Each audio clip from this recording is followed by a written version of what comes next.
c'est une partie du travail d'une équipe intercatégorielle qui va vous être livrée. Une équipe intercatégorielle composée d'enseignants du premier et du second degré, d'inspecteurs, de chefs d'établissement, avec le soutien d'un laboratoire de recherche qui s'est employé pendant ces 3 années à agir sur 2 axes.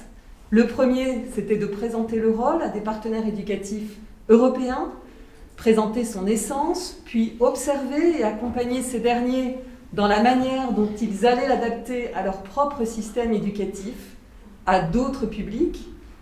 Le second, ça a été pour eux de recueillir et d'observer à leur tour d'autres pratiques et outils présentés par ces mêmes partenaires et, une fois de retour en France, dans leurs classes, dans leurs établissements, dans leurs circonscriptions, ils ont testé ces nouvelles pratiques, ils ont adapté les leurs, ils ont élargi leur terrain de jeu à d'autres disciplines, à d'autres niveaux, à d'autres contextes.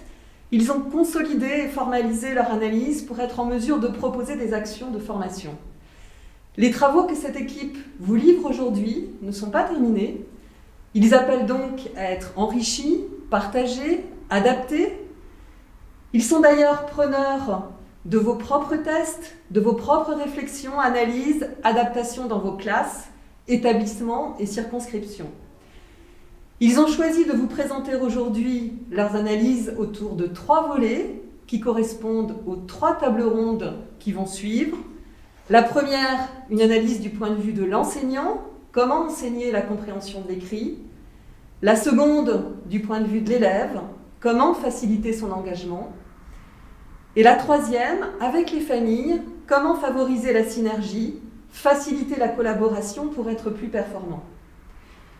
Dès à présent, et au nom de la directrice académique, Emmanuelle Compagnon, je remercie cette équipe très chaleureusement pour leur engagement sans faille pendant ces 3 années, leur dynamisme, leur capacité à réinterroger sans pudeur et dans un esprit résolument collectif leurs pratiques. Voilà, et je remercie tout particulièrement la pilote du projet, Isabelle Albar, qui a su mener avec un dynamisme à toute épreuve ce projet pendant ces 3 ans. Avant de lancer la première table ronde, il nous a paru nécessaire de partager avec vous l'élan du départ de ce projet, celui du constat et des enjeux liés à l'illettrisme dressés par Alain Bentolila. Alain Bentolila, linguiste, auteur d'une 20aine d'ouvrages concernant notamment l'illettrisme des jeunes adultes et l'apprentissage de la lecture et du langage chez l'enfant, et professeur à l'Université Paris-Descartes.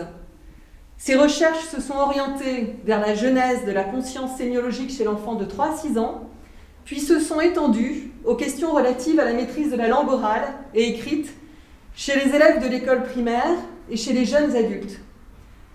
Il a créé et préside depuis 2010 le Centre international de formation et d'élaboration d'outils pédagogiques, le CIFODEM, à l'Université Paris-Descartes, qui construit des dispositifs hybrides pour les enseignants, notamment le ROL, Réseau des observatoires locaux de la lecture, et le ROMA, Réseau des observatoires des mathématiques. Son équipe, au sein de ce laboratoire, et en particulier Paul Benaïch, présent également aujourd'hui, a nourri et accompagné nos travaux. Je les en remercie très chaleureusement. Je vous souhaite un excellent séminaire et au plaisir de vous retrouver en fin de matinée.